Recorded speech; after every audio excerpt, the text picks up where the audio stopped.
Partai pengusung Capres Prabowo dan Cawapres Gibran yang tergabung dalam koalisi Indonesia Maju KIM mempunyai sejumlah target yang ingin dicapai demi meraih kemenangan satu putaran.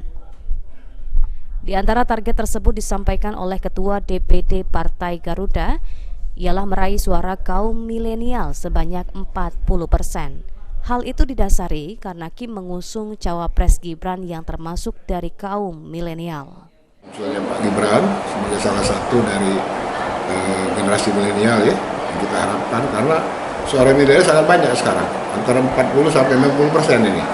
Di semua masyarakat diperkirakan hampir 50%. Jadi kita melihat peluang suara itu sangat besar, Pak ya? Betul, elektoralnya masih besar.